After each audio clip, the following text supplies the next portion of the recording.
In 1983, Gene Simmons met Shannon Tweed at the Playboy Mansion. It took him 28 years to marry her, but their 2011 wedding wasn't about love. It was about covering up a scandal that almost destroyed his family. Recently discovered footage from their reality show reveals conversations that were never meant to be public. His son was caught in a plagiarism scandal. Legal documents from 2025 mention incidents involving female employees. The man who claimed to have slept with 4,800 women is now facing consequences that go far beyond his wild reputation. Gene Simmons wasn't always Gene Simmons. He was born as Chaim Witz on August 25, 1949, in Haifa, Israel. His mother, Flora Klein, had just survived hell. She was born in Hungary in 1925 and had barely escaped the Nazi concentration camps. His father, Ferenc Yohil Witz, also escaped Hungary and married Flora in 1946. They moved to Israel in 1947, just before the state was born, with British forces still blocking the way. Their past was full of pain, and that pain quietly echoed through everything Chaim would become. By the time he turned 6 in 1955, things got worse. His parents' marriage broke apart, mostly because they didn't have money. His father stayed in Israel. His mother raised him alone in Tirat Carmel. She worked nearly every day in factories, sewing buttons, just to feed them. Sometimes they only had bread and milk for dinner. At age 7, Chaim was already trying to help. He picked wild fruit with a friend and sold it by the roadside. He knew what struggle meant. He made his first winter coat out of an army blanket. The cold didn't care, but he had no other choice. His mother worked until late at night, and he often cried himself to sleep in an empty house. At school, it didn't get any easier. Other kids bullied him for being different. Even in post-war Israel, some of the hate his mother had escaped followed him into the classroom. But something else found him too. Comic books, American ones, Spider-Man, Superman. They became his escape. He couldn't even read English yet, but he tried anyway. By age 7, he was already speaking Hebrew, Hungarian, and Turkish. And now he was secretly picking up English too. All because he wanted to understand the heroes in those comics. In a world still healing from war, where food was limited and hope felt rare, those stories gave him something to hold on to. His mother didn't talk much about what she'd been through, but the pain was always there. By 1957, Chaim had started to see it more clearly. She had been just 14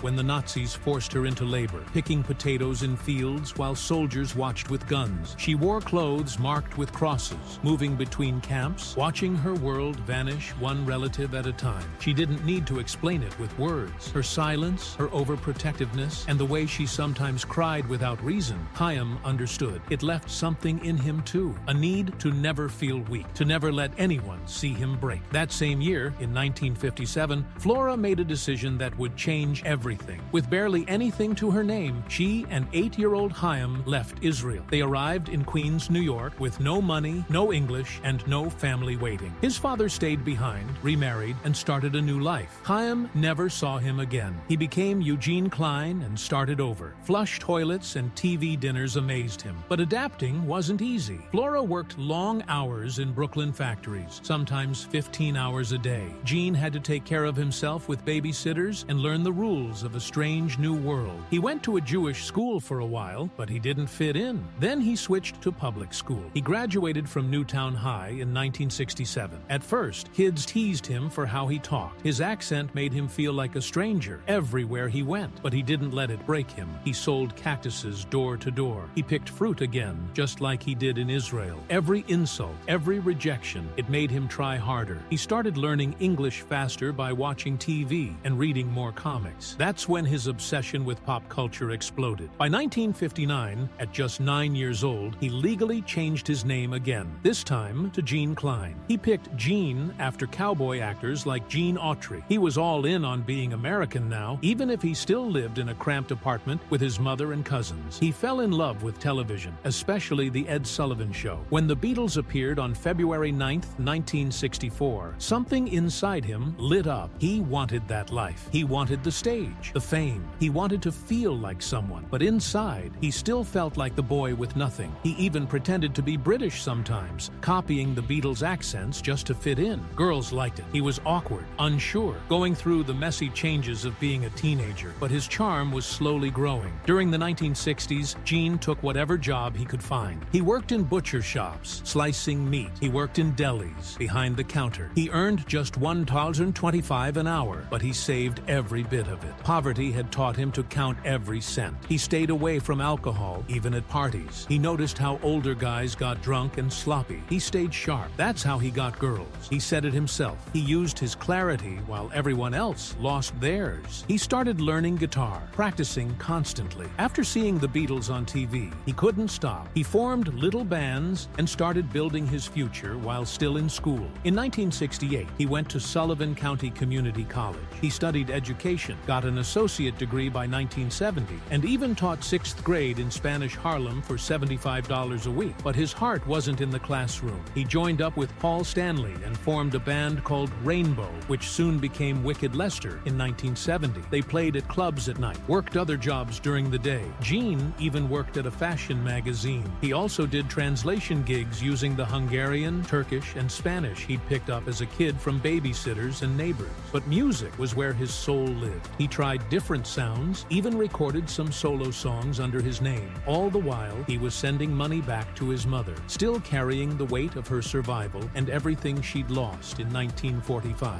Then there was the part of his story that shocked even his fans. Gene Simmons says he lost his virginity at almost 14 years old in 1963. He was just a kid on a newspaper route. One winter evening, right before Christmas, he knocked on a customer's door. She answered, crying, wearing only a thin nightgown. She was a married woman. What happened next, he later described in detail in his book. It wasn't just the beginning of his sex life. In 1970, Gene Simmons teamed up with Paul Stanley. Along with Steve Coronel, Brooke Ostrander, and Tony Zarella, they formed a band called Wicked Lester. The sound was a strange mix of folk and rock, born out of the unpredictable music scene in New York City. By October 15, 1972, they had recorded a full album at Electric Lady Studios, which had been built by Jimi Hendrix. Epic Records had paid a lot to make it happen, but their A&R director, Don Ellis, absolutely hated it. He called the sound too messy and too strange for radio, so he shelved it forever. That rejection hit Gene hard. He'd poured himself into the project, and now it was dead before it even began. Furious, Gene and Paul fired Steve Coronel, brought in Ron Lejack for a short time, and then shut down Wicked Lester entirely. But that wasn't the end. After Kiss became famous, Gene and Paul paid $138,000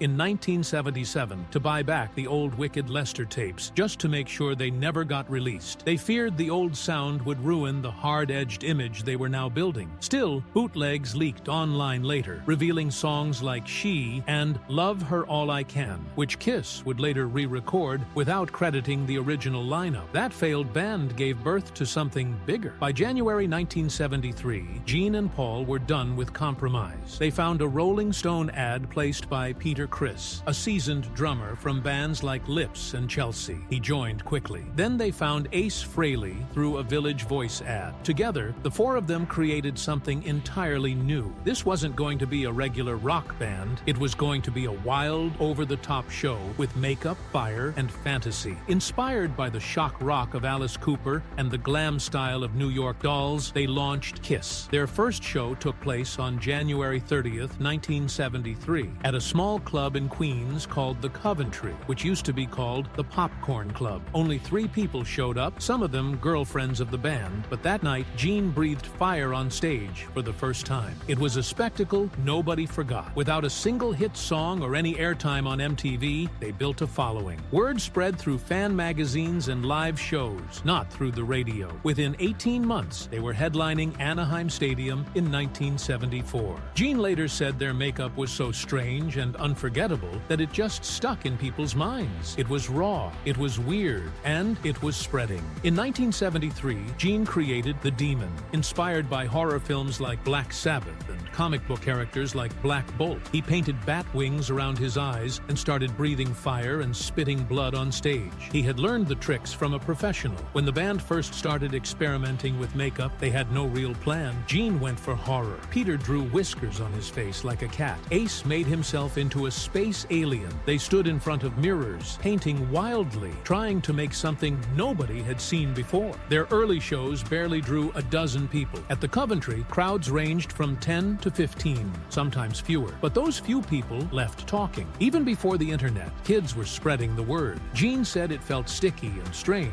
but it was working. That makeup and fire and blood turned frustration into to fascination. They didn't need a radio hit. They just needed to be unforgettable. In August 1973, a man named Bill Aucoin saw Kiss play at the Hotel Diplomat. He believed in them so much that he promised to get them a record deal within 2 weeks, and he did. By November 1st, they had signed with Casablanca Records, a brand new label run by Neil Bogart. Peter Criss was so excited when he heard the news that he literally fell off his platform heels. The band quickly recorded their first album, with help from producer Eddie Kramer. It was released on February 18, 1974. Sales were slow at first, only 75,000 copies, but the band didn't stop. They played over 300 shows that year. Casablanca Records was nearly bankrupt, but Kiss's constant touring kept them alive. Neil Bogart doubted their makeup gimmick at first, but when he saw the crowds growing, he knew it was working. By 1975, they were filling stadiums, all without a single major radio hit. Gene called it a gamble that turned them into legends. During those early years, Gene developed a strange habit. He began taking Polaroid photos of his sexual encounters. Each woman had to hold up the hotel key as proof. Over the years, he claimed to have taken nearly 5,000 of these photos, boasting in interviews that he had slept with more than 4,600 women. He even showed the photos to friends and guests. Grace Slick from Jefferson Airplane called it disgusting. Gene kept them all locked in a box. His wife Shannon Tweed found them after their 2011 marriage and burned them live on their reality show, ending that chapter of his life. While Gene never touched drugs, his sex addiction became part of his wild onstage persona. From small clubs to massive stadiums, he turned chaos into a performance and into power. Everything changed on September 10, 1975. That's when they released the live album Alive.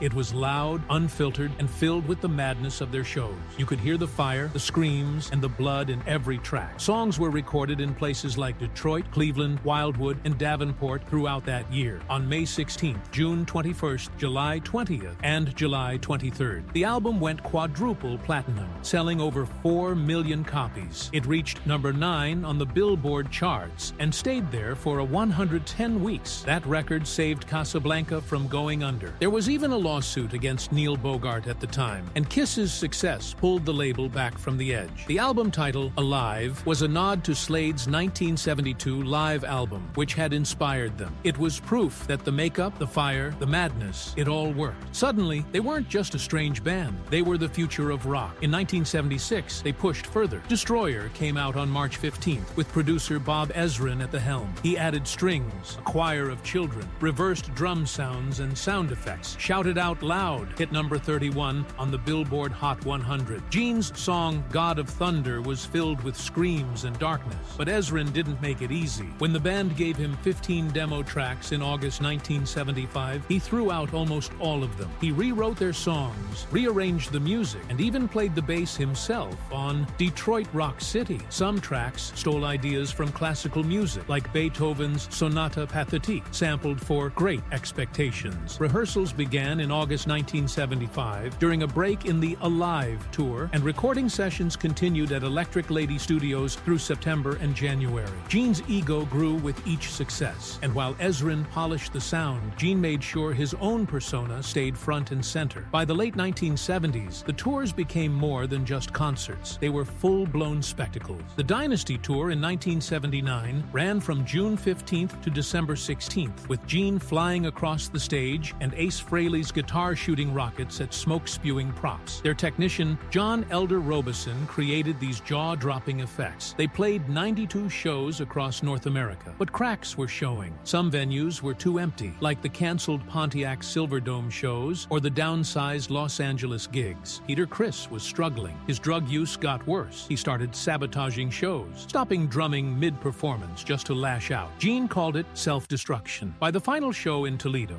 on December 16, 1979, it was clear the original band was falling apart. Fans felt the shift, and disco had crept into their sound. Families started coming to shows instead of hardcore rock fans. Gene kept flying, but the band was coming down fast. In 1978, everything got stranger. NBC aired a bizarre TV movie called Kiss Meets the Phantom of the Park on October 28th. It was produced by Hanna-Barbera, the same people behind Scooby-Doo. Kiss played themselves, superheroes battling an evil invasion inventor in a theme park. Gene improvised lines about world domination, echoing his real-life plan to turn Kiss into a global brand. The acting was terrible, and fans hated it. Gene loved the attention, but the rest of the band tried to pretend it never happened. The movie was so embarrassing that people on set were banned from bringing it up later. Still, it became a cult classic, especially in Europe, where it was renamed Attack of the Phantoms. The project proved that Gene's ego wasn't just big, it was unstoppable. That same year, all 4 members released solo albums on September 18th. Gene's record outsold some of Kiss's actual group albums.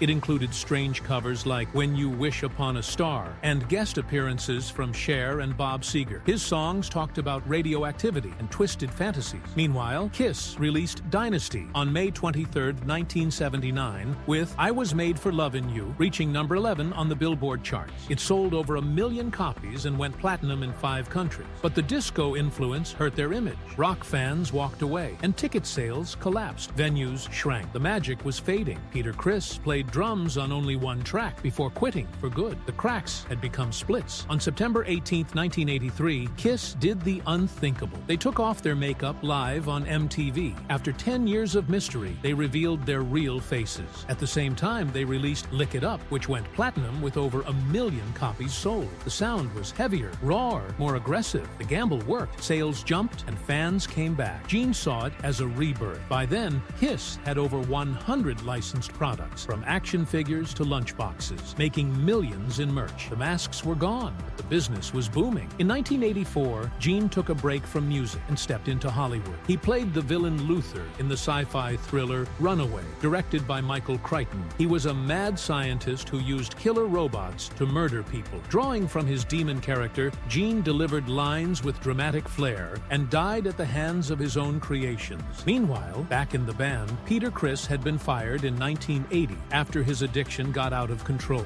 Gene called it a necessary amputation. Eric Carr stepped in as the new drummer, known as the Fox. It was a painful loss, but it helped them start fresh. In 1989, Kiss released Hot in the Shade, with the ballad Forever hitting number 8 on the Billboard Hot 100. It sold over 500,000 copies and became their biggest hit in the no-makeup years, but the sound was soft, more romantic than rebellious. Fans were confused, but the sales said otherwise. Behind the scenes, Gene was still chasing women. His affairs disrupted the band's work. He missed sessions. He picked Hollywood over rehearsals. Eric Carr sang his first lead vocal on Little Caesar, but it would be his last album before his death in 1991. Gene's distractions nearly tore everything apart. In his 2001 autobiography, Kiss and Makeup, Gene revealed the full truth. He had slept with over 4,800 women during his time in the band. One of the wildest stories came from the late 70s. He was dating Cher between 1979 and 1980, but ended up falling for her best friend, Diana Ross. It started with a simple Christmas shopping trip and turned into a full-blown love triangle. Cher never forgave them. The scandal blew up in People magazine, and it became one of the most famous betrayals in rock history. Gene stayed friends with both women, but the damage was permanent. Then came the biggest twist of all. In 1996, the original members of Kiss reunited. The makeup returned. The shows sold out everywhere. They performed in 75 cities, played 92 shows, and sold 1.2 million tickets. The tour made $143 million. But behind the scenes, things were tense. Fraley and Chris were paid flat rates of $80,000 per show, while Gene and Paul took $110,000 plus profits. Lawsuits followed. Old wounds reopened. The success was real, but so were the problems. Even as they broke records, they were breaking apart again. From 2006 to 2012, Gene Simmons let cameras follow him in a reality show called Gene Simmons Family Jewels. It gave fans a front-row seat into his home life with his longtime partner, Shannon Tweed, and their 2 children, Nick and Sophie. The show ran for 7 seasons and became A&E's second biggest hit after Dog the Bounty Hunter. While the series painted a picture of a softer, more family-focused Simmons, it left out most of his wild past. Then, in 2008, a sex tape surfaced showing him with another woman. He took legal action, calling it a violation of privacy. But the biggest twist came in 2011, when, after 28 years of avoiding it, Gene finally married Shannon. The wedding made headlines. Some viewers criticized the show for staging over-the-top moments, including a fake deal to buy an Australian football team, but it still managed to humanize a man once known only for makeup and mayhem.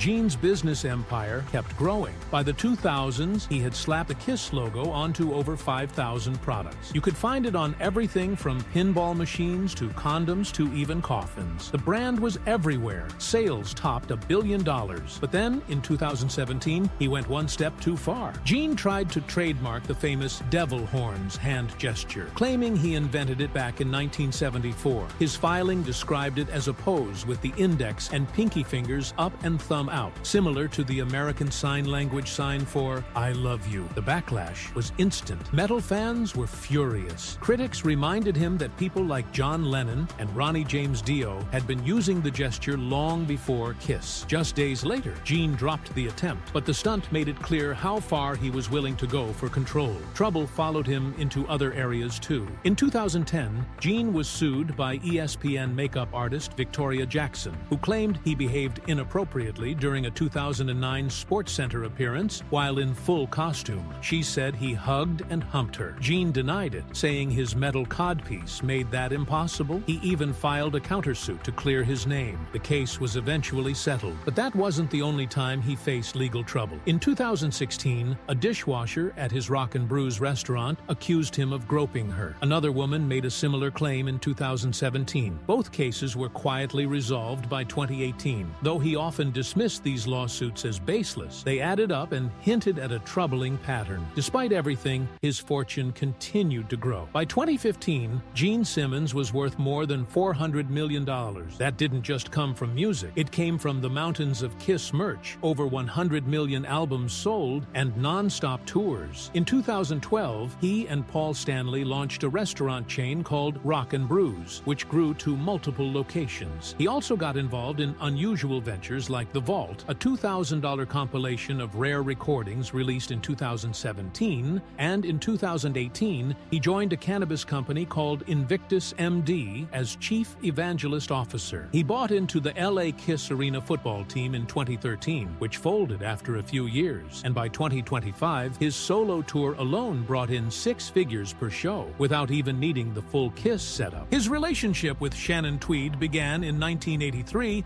at the Playboy Mansion. Shannon, who had been named Playmate of the Year in 1982, entered Gene's world knowing he had a reputation. He claimed nearly 5,000 lovers by 2002, but they still built a life together. Their son Nick was born in 1989, and their daughter Sophie in 1992. Gene would joke that marriage was a trap, quoting Groucho Marx, but his behavior eventually pushed Shannon too far. In 2011, she stormed off the Joy Behar show, calling him a pig. Later that year, she found his collection of explicit Polaroids and burned them on air. That moment shocked fans, but something changed. Gene proposed to her in Belize on July 26, 2011, and they got married on October 1st. Nick was a groomsman and Sophie the maid of honor. It was emotional and unexpected, especially after 28 years of resisting. Their reality show didn't hide the tension. The turning point came in season 6, after a photo of Gene with 2 models at a Santa Monica event in 2009 caused Shannon to temporarily walk out. The show followed them into therapy, where she said she never agreed to be in an open relationship and felt blindsided. Gene finally opened up, admitting he had deep fears of commitment because of his childhood. The moment he asked her to marry him caught everyone off guard. The show ran for 167 episodes and pulled back the curtain on more than just their relationship. It showed the pain and pressure behind the fame. In 2018, Gene's tough guy image cracked. His mother, Flora Klein, passed away on December 5th at the age of 93. She was a Holocaust survivor who had endured the horrors of Nazi camps and lost her own mother in a gas chamber. After immigrating to Israel and then to New York in 1958, she raised Gene alone. He always credited her with shaping his values. Her death shook him. On Instagram, he called her his moral compass and urged people to cherish their mothers. His wife Shannon called her the best grandmother, and Paul Stanley described her as fiercely loving. For once, fans saw Gene without the mask. Even his children weren't spared the spotlight. In 2010, his son Nick got into trouble over his comic book Incarnate, which was accused of plagiarizing the Japanese manga Bleach. Fans showed exact panel comparisons and demanded accountability. The publisher pulled the comic, and Nick apologized, saying it was meant as homage, but the backlash didn't go away. Critics said the artwork was amateur and the copying too obvious. Gene defended his son, but But the incident damaged Nick's credibility as a creator and followed him onto their reality show. Gene's habit of saying exactly what he thinks sparked more trouble in 2024. On October 8th, during a guest appearance on Dancing with the Stars, he made comments about female dancers that many called creepy. Instead of focusing on their performances, he kept talking about how beautiful they looked. One comment about Chandler Kinney fogging up his glasses went viral for all the wrong reasons. Social media erupted, calling him the gross uncle, and people demanded ABC apologize. Gene didn't back down. In an October 10th interview, he said he stood by every word. Then came the fan package in April 2025. For $12,495, not including the ticket, fans could join the ultimate Gene Simmons experience, where they'd act as his roadie for a day. They'd get to help with sound check, eat backstage, and even be introduced on stage. Plus, receive a signed bass guitar. Critics tore it apart, calling it shameless and tone-deaf, especially during tough economic times. But the package sold out. One fan, a retired soldier, paid for the experience and said it was worth every penny. Still, the stunt reignited debates over celebrity greed, especially considering Gene's wealth. The controversy didn't stop there. On August 13, 2025, President Trump announced that Kiss would receive the Kennedy Center honors. Fans were confused. Just 3 years earlier, Gene had blasted Trump in interviews, calling him abhorrent for spreading hate. After January 6th, he even compared Trump's rise to cockroaches coming out of the walls. But now the band was accepting an award from him. The internet exploded with memes and accusations of hypocrisy. Simmons didn't comment, but the silence said a lot. In 2025, Simmons also took his solo act on the road again. At the Sturgis Motorcycle Rally on August 3rd, he performed without the usual Kiss armor, telling stories from his 50-year career. But not everyone was happy. Some tickets cost over $500, and the VIP package rubbed people the wrong way. By March 23rd, several dates were canceled due to low sales. Fans felt he had gone too far, prioritizing profit over the fans who made him. Still, Gene insisted things were easier now without the giant Kiss setup. When Ozzy Osbourne died on July 23, 2025, Gene broke down during an interview on CBS Mornings. He remembered how Kiss opened for Black Sabbath in 1975 and spoke about Ozzy as a genuine ego-free soul. He even revealed that Kiss once turned down a tour with Sabbath in the 70s because of their heavy drug use. Simmons wanted to keep his band's image clean. That detail stunned fans. For all his shock value and wild image, Gene Simmons had always kept a tight grip on control.